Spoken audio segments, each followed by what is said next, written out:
میرے بھائیوں وہ حدیث میں آپ کو ورڈ بائی ورڈ پڑھ کے سناتا ہوں جو بخاری اور مسلم دونوں میں موجود ہے. سورہ توبہ کی آیت نمبر 118 کے کانٹیکسٹ میں کعب بن مالک کی توبہ کا بیان یہ صحیح بخاری میں باقاعدہ امام بخاری نے باب بند ہے, اور اس حدیث کا انٹرنیشنل نمبر ہے 4418, اور یہ حدیث مسلم میں بھی ہے 7016. ورڈ بائی ورڈ میں یہ حدیث بیان کروں گا کیونکہ اس کی رکت اسی میں ہے کہ میں اسے لفظ ب لفظ بیان کروں, آپ اس تکلیف کا احساس کریں جس سے کعب بن مالک گزرے, اور پھر الٹیمیٹلی ان کی توبہ قبول ہوئی, اور ایسی توبہ قبول ہوئی کہ قیامت تک قرآن میں ان کی توبہ کا ذکر ہے کہ اللہ نے قبول کی, اور اس کی وجہ سے اس سورت کا نام سورہ توبہ ہے. جب وہ غزوہ تبوک سے پیچھے رہ گئے, یہ ان کا بیٹا ہے عبداللہ, وہ اس حدیث کو بیان کرتا ہے. امام بخاری نے چند واسطوں سے ان کے بیٹے سے یہ حدیث لی ہے.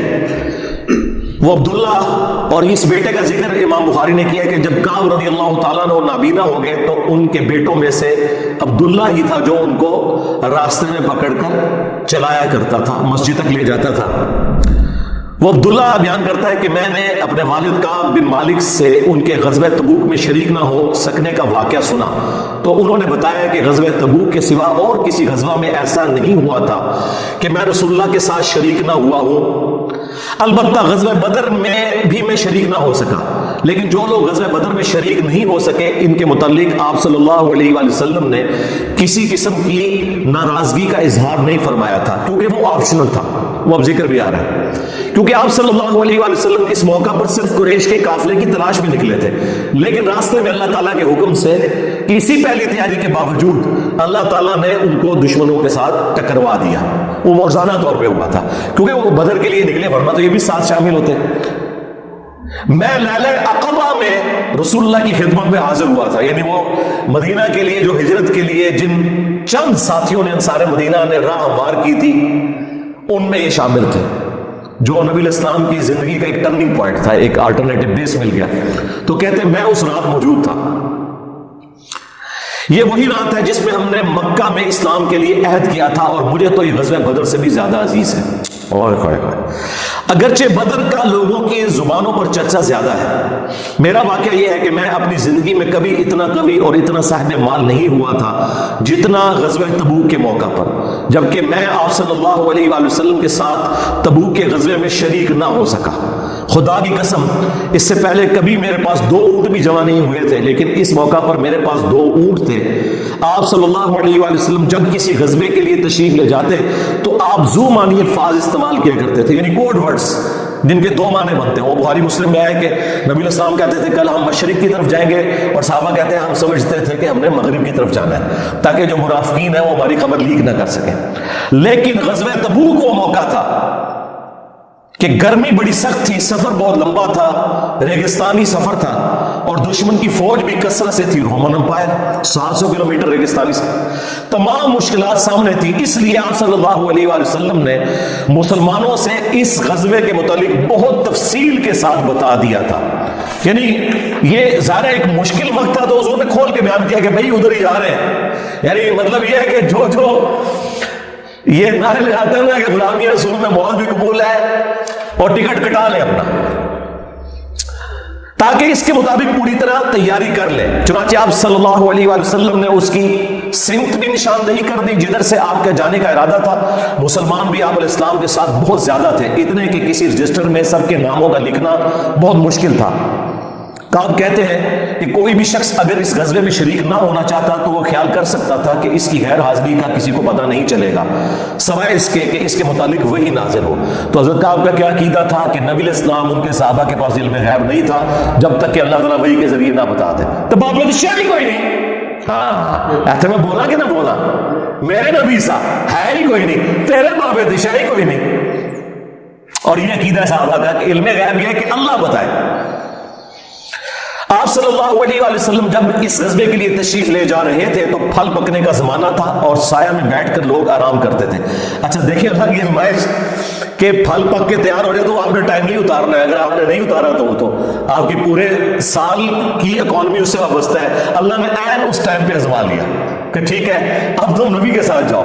اب بعد میں بھی بھوک نظر آ رہی ہے کہتے لوگ بیٹھ کے نہ چراہوں پہ یہی باتیں کرتے تھے. آپ صلی اللہ علیہ وآلہ وسلم بھی تیاریوں میں مصروف تھے اور آپ کے ساتھ مسلمان بھی, لیکن میں روزانہ سوچا کرتا تھا کہ کل سے میں بھی تیاری کروں گا. وہی جو آج کہتے ہیں نا کل تم چلو داڑھی بھی رکھ لینی ہے, بس میرے بچیوں کے ہاتھ پیلے ہو جائے تو میں تو مسجد میں بیٹھا رہوں گا. یہ وہی چیز ہے, یہ ہر انسان پہ یہ اسے طول عمر کہتے ہیں, لمبی امیدیں لگانا.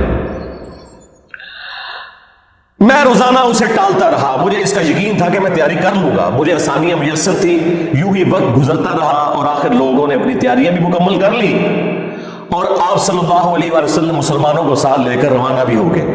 اس وقت تک میں نے کوئی تیاری نہیں کی تھی. اس موقع پر میں نے اپنے دل کو یہی سمجھایا کل یا پرسوں تک تیاری کر لوں گا, پھر لشکر سے تیزی سے جا کر مل جاؤں گا. کوچ کے بعد دوسرے دن بھی میں نے تیاری کے لیے سوچا, لیکن کچھ نہ ہو سکی. پھر تیسرے دن سوچا اور اس دن بھی کوئی تیاری نہ ہو سکی. اور یوں وقت گزرتا گیا اور اسلامی لشکر بہت آگے بڑھ گیا. غزوہ میں میری شرکت کے لیے بات اب دور کی بات ہوگی اور میں یہی ارادہ کرتا رہا کہ یہاں سے چل کر اب ان تک نہیں پہنچ سکوں گا. تھیندے تھی نہیں گیا. کاش میں نے ایسا کر لیا ہوتا, لیکن یہ میرے نصیب میں نہیں تھا. اچھا, جرم ہو جانے کے بعد آپ یہ کہہ سکتے ہیں میری تقدیر میں یہ لکھا تھا, پہلے نہیں. ہاں, وہ تو پھر اللہ پہ آپ بہتان مان دیں گے نا کہ میں نماز اس لیے نہیں پڑھ رہا کہ اللہ نے میرا مقدر کیا ہے کہ میں اگلی نماز نہ پڑھوں نہ. ہاں, بعد میں آپ کہہ سکتے ہیں کہ میری تقدیر میں لکھا تھا کہ میں اتنا بدبخت ہوں کہ میں نماز چھوڑوں گا, اور وہ چھوڑوں گا اپنی مرضی سے. اللہ نے تو اپنے علم سے فورس کی ہے. آپ صلی اللہ علیہ وآلہ وسلم کے تشریف لے جانے کے بعد جب میں باہر نکلتا تو مجھے بڑا دکھ ہوتا, کیونکہ یا تو وہ لوگ نظر آتے تھے جن کے چہروں سے نفاق ٹپکتا تھا. اب پیچھے رہنے والے تو وہ تھے جو ہے ہی منافقین تھے شکلوں سے, ٹھیک ہے, یا پھر وہ لوگ تھے جنہیں اللہ نے معذور اور ضعیف قرار دے کر معاف کر دیا تھا. وہ سورہ توبہ میں 92 نمبر آیت میں گزرا ہے نا کہ وہ لوگ پھر رسول اللہ سے اس حال میں واپس ہوتے ہیں کہ ان کی آنکھیں آنسوں سے تر ہوتی ہیں کہ نہ حضور انہیں کوئی سواری دے سکتے ہیں, غریب لوگ ہیں. اور وہ لوگ بھی جو مریض ہیں ان کو اللہ تعالیٰ نے اس حوالے سے چھٹکارا دے دیا. آپ صلی اللہ علیہ وآلہ وسلم نے میرے بارے میں کسی سے کچھ نہیں پوچھا, لیکن جب آپ تبوک پر پہنچے تو وہی ایک مجلس میں آپ نے دریافت کیا کہ کعب نے کیا کیا. آپ نظروں میں تو تھا نا, خاص بندے جو ہوتے ہیں وہ نظروں میں تو ہوتے ہیں. یعنی یہ تو ایکسپیکٹ ہی نہ کیا جا سکتا کہ مین ٹیم ممبر پیچھے رہ جائے. تو اس سے نہ لگے کہ حضرت کعب بن مالک کوئی چھوٹے بندے نہیں تھے. بنو سلمہ کے ایک صاحب نے کہا یا رسول اللہ اس کے غرور نے اسے آنے نہیں دیا. اس پر حضرت معاذ ابن جبل بولے تم نے بری بات کہی. یا رسول اللہ خدا کی قسم ہمیں ان کے متعلق خیر کے سوا کچھ معلوم نہیں. تو نبی علیہ السلام نے اس کے جواب میں کچھ نہیں فرمایا. دیکھیں انہوں نے پوری رپورٹ لی ہے پیچھے سے کہ کیا کچھ ہوتا رہا. اب حضور نے کوئی ورڈنگ دی, ظاہر ہے نبی علیہ السلام کو بھی غصہ تھا. کعب بن مالک رضی اللہ تعالیٰ نے بیان کیا کہ جب مجھے معلوم ہوا کہ نبی علیہ السلام واپس تشریف لا رہے ہیں تو اب مجھ پر فکر سوار ہونے لگی اور میرا ذہن کوئی ایسا جھوٹا بہانہ تلاش کرنے لگا جس سے میں کل حضرت کی ناراضگی سے بچ سکوں. دیکھیں وہ بھی عام انسان تھے, اتنے اولو العزم صحابہ, لیکن ظاہر نفس تو ہر بندے کے ساتھ لگا ہے. وہ بھی سوچ رہے ہیں کہ یار چلو میں بہانہ کر لوں گا, کوئی مجبوری تھی. اوئے ہوئے ہوئے ہوئے.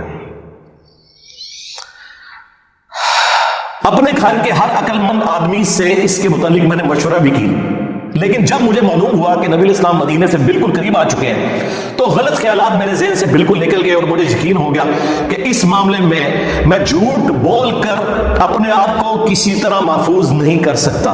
چنانچہ میں نے سچی بات کہنے کا پختہ ارادہ کر لیا.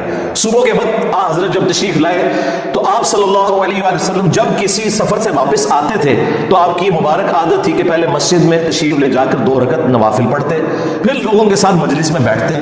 جب آپ اس عمل سے فارغ ہو چکے تو آپ کی خدمت میں لوگ آنے لگے جو غزوہ میں شریک نہیں ہوئے تھے اور قسم کھا کھا کر اپنے عذر بیان کرنے لگے.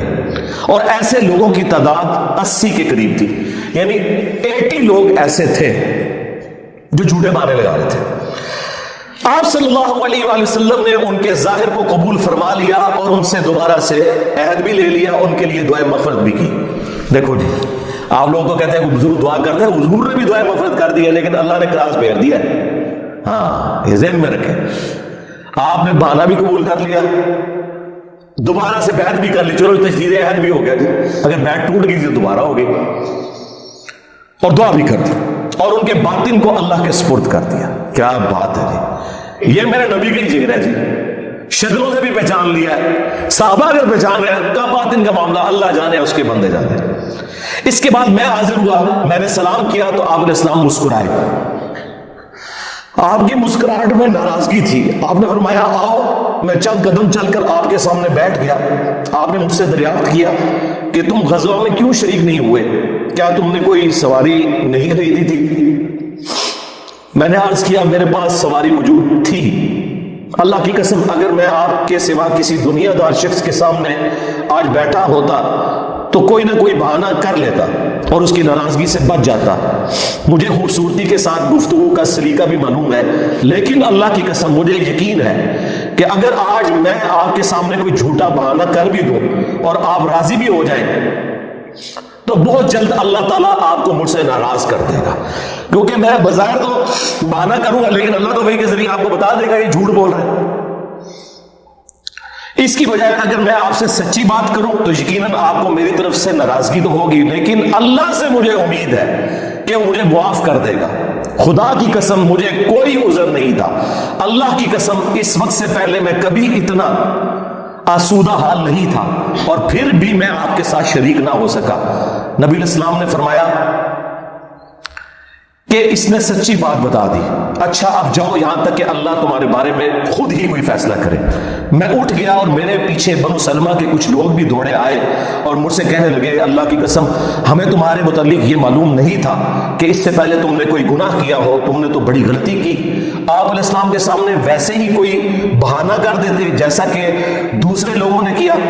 تمہارے گناہ کے لیے نبی علیہ السلام کا استغفار ہی کافی ہو جاتا, وہی جو کچھ بھی ہے تیرے محبوب کی امت سے ہے. لیکن سرکار یہ کعب بن مالک تھے, ان کو پتا تھا, اور مشورہ دینے والے بھی صاحب ہیں. دیکھو کیا مشورہ دے رہے کہ کو مارا چل رہا تھی, حضور نے دعا کرنی سی. مینٹالٹی اس زمانے میں بھی اس طرح تھی. یہ نہ سمجھیں آج کے لوگ ہی کہتے ہیں, اس زمانے میں بھی ڈھیلے مسلمان تو تھے, تو حضور نے لیے دعا کر دینی تھی. تو تم نے تو یہ کہا. اللہ کی قسم ان لوگوں نے مجھے اتنی ملامت کی کہ مجھے خیال آیا کہ واپس جا کر کوئی جھوٹا بہانہ کر رہی ہو. اندازہ کرو ایڈا انہوں نے جب انہوں نے کیتا کہ چلو ٹھیک ہے میں ان جا کے بہانہ کر لوں. پھر میں نے ان سے پوچھا کیا میرے علاوہ کسی اور نے بھی کوئی ایسا عذر بیان کیا ہے؟ تو انہوں نے بتایا کہ ہاں 2 حضرات اور ہیں جنہوں نے معذرت کی جس طرح تم نے کی, اور انہیں بھی وہی جواب ملا جو تمہیں ملا. میں نے پوچھا وہ کون ہے؟ تو انہوں نے بتایا کہ مرارہ بن ربیع اور ہلال بن امیہ رضی اللہ عنہما. ان 2 ایسے صحابہ کا نام انہوں نے لے دیا جو صالح تھے اور صحابہ بدر بھی تھے. ان کا طرز عمل میرے لیے نمونہ بن. انہوں نے کہا اگر یہ 2 بدری صحابی بھی ان کے ساتھ بھی یہ کچھ ہوا ہے نا تو میں اچھے لوگوں کی فہرست میں اب شامل ہو جاؤں, میں اب پکا ہوں. ان کا طرز عمل میرے لیے نمونہ بن گیا. چنانچہ انہوں نے جب ان بزرگوں کا نام لیا تو میں اپنے گھر چلا آیا. آپ علیہ السلام نے لوگوں کو ہم سے بات چیت کرنے سے ممانعت کر دی. لو جی سوشل بائیکاٹ ہو گیا. اللہ اکبر. بہت سے لوگ جو غزوے میں شریک نہیں ہوئے تھے ان میں سے صرف ہم 3 تھے. لوگ ہم سے الگ رہنے لگے اور سب لوگ بدل گئے. ایسا نظر آتا تھا کہ ہم سے ساری دنیا بدل گئی ہے, ہمارا اس سے کوئی واسطہ ہی نہیں. 50 دن تک ہم اسی حال میں رہے. میرے 2 ساتھیوں نے تو اپنے گھروں سے نکلنا ہی چھوڑ دیا. ہر وقت روتے رہتے تھے, لیکن میرے اندر ہمت تھی. میں باہر نکلتا تھا, مسلمانوں کے ساتھ نماز میں بھی شریک ہوتا تھا اور بازاروں میں بھی گھومتا تھا, لیکن کوئی شخص مجھ سے بولتا نہیں تھا. میں نبی علیہ السلام کی خدمت میں بھی حاضر ہوتا, آپ کو سلام بھی کرتا. جب آپ نماز کے بعد مجلس میں بیٹھتے تو میں اس کی جستجو میں لگا رہتا کہ دیکھوں سلام کا جواب دیتے ہیں یا نہیں, اور میری نظر حضور کے ہونٹوں کی طرف ہوتی کہ جواب میں ہلے یا نہیں. کرکھیوں سے دیکھتے رہتے, آپ حضور جواب بھی نہیں دے رہے. پھر میں کوشش کرتا کہ آپ کے قریب ہی نماز پڑھوں, اور میں آپ کو کرکھیوں سے دیکھتا رہتا ایسے کر کے. جب میں اپنی نماز میں مشغول ہو جاتا تو رسول اللہ میری طرف دیکھتے, لیکن جو ہی میں آپ کی طرف دیکھتا تو آپ روح انور پھیر لیتے. ظاہر ہے حضور کو بھی تو محبت تھی اپنے اصحاب کے ساتھ. حضور دیکھتے تھے وہ جب یعنی اپنی ناراضگی کا اظہار وہ اگر نماز میں بھی حضور کی طرف دیکھ رہے تو حضور چہرہ انور پھیر لیتے. تو میں ایک دن ابو قتادہ کے باغ کی دیوار پر چڑھ گیا. وہ میرے چچا زاد بھائی تھے اور مجھے ان سے بہت گہرا تعلق تھا. میں نے انہیں سلام کیا, لیکن اللہ کی قسم انہوں نے بھی میرے سلام کا جواب نہیں دیا. میں نے کہا ابو قتادہ تمہیں اللہ کی قسم کیا تم نہیں جانتے کہ اللہ اور اس کا رسول سے مجھے کتنی محبت ہے؟ انہوں نے کوئی جواب نہیں دیا. میں نے دوبارہ ان سے یہی سوال کیا, اللہ کی قسم دے کر پوچھا, لیکن وہ پھر بھی خاموش رہے. میں نے پھر اللہ کا واسطہ دے کر ان سے سوال کیا. اس مرتبہ انہوں نے صرف اتنا کہا اللہ اور اس کا رسول زیادہ بہتر جانتے ہیں. دیکھیں جی اس بات کا جواب انہوں نے کہا بھائی اللہ کے نبی نے منع کیا ہے, اب بائی کاٹ ہے تیرا. اللہ اکبر. اس پر میرے آنسو پھوٹ پڑے. میں واپس چلا آیا اور دیوار پر چڑھ کر نیچے باہر اترا. پھر وہ بیان کرتے ہیں کہ ایک دن مدینہ کے بازار میں جا رہا تھا کہ شام کا ایک کاشتکار جو کہ غلہ بیچنے مدینہ آیا تھا پوچھ رہا تھا کعب بن مالک کہاں رہتے ہیں. لوگوں نے میری طرف اشارہ کیا, وہ میرے پاس آیا اور غسان جو بادشاہ تھا رومن امپائر کا, اس کا ایک خط مجھے دیا. وہ جو اس کا ایک سمجھ لیں چھوٹی چھوٹی جو امپائر کے اندر بنی ہوئی تھی ان میں سے ایک کا وہ گورنر تھا.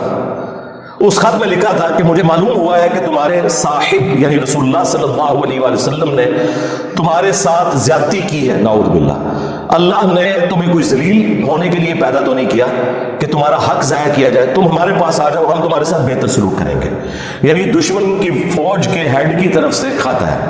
جب میں نے ایک خط پڑھا تو میں نے کہا کہ ایک اور امتحان آ گیا. اچھا جی سرکار ایک خط کسی اور کو لایا کہ جی اے دیکھ رسول اللہ منو تے بڑی آفر جے. یہاں لوگ دنیا دار لوگ ہی کرتے ہیں نا کہ مجھے فلاں جگہ سے آفر ہو رہی ہے, لیکن جو اہل ایمان ہے وہ تو کہتے ہیں کہ یار میں اس لیول پہ گر گیا کہ اب کافر بھی مجھے بلا رہے ہیں. انہوں نے یہ رزلٹ نکالا چونکہ مومن تھے نا. میں نے اس خط کو تندور میں جلا دیا.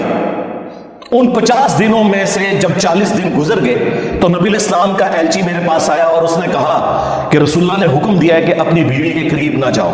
میں نے پوچھا میں اسے طلاق دے دوں یا پھر مجھے کیا کرنا ہے؟ تو انہوں نے کہا نہیں طلاق نہیں دینی, صرف جدا ہو جاؤ.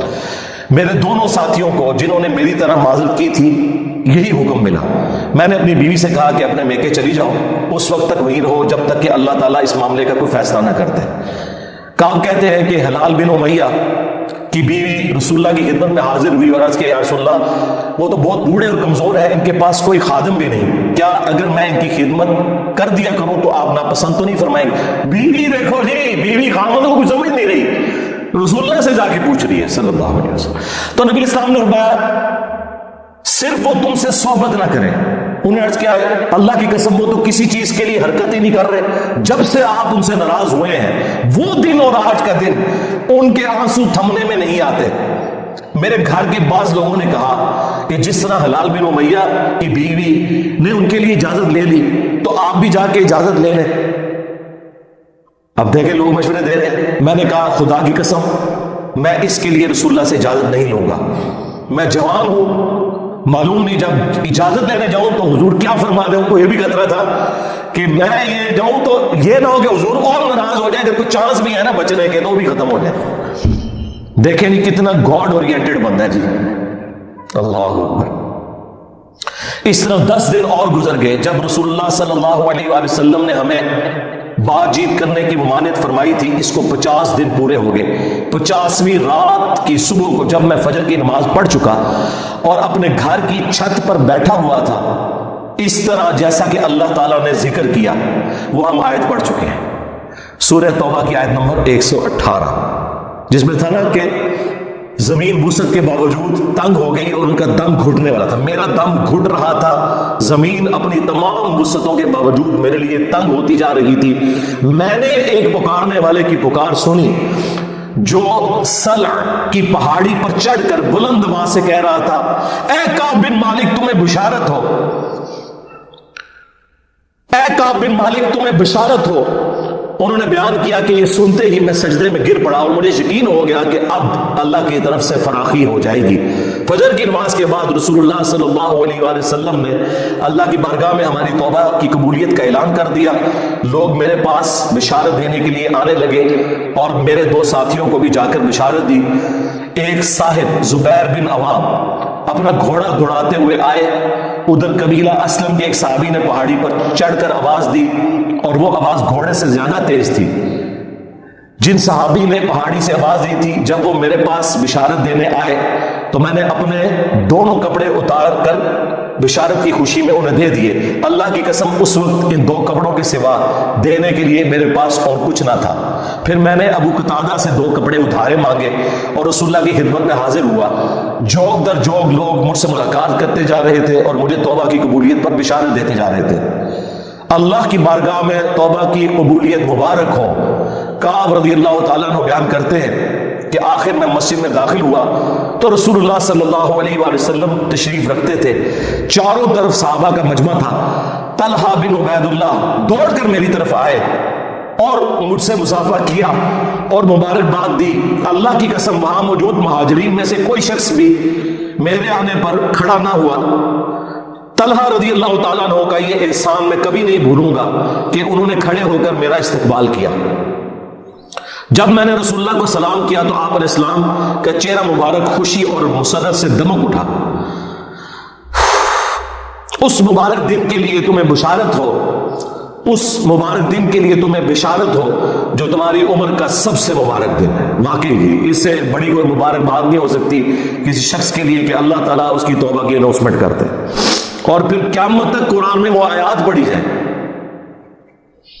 انہوں نے بیان کیا کہ میں نے عرض کیا یا رسول اللہ یہ بشارت آپ کی طرف سے ہے یا اللہ کی طرف سے؟ فرمایا نہیں، اللہ کی طرف سے.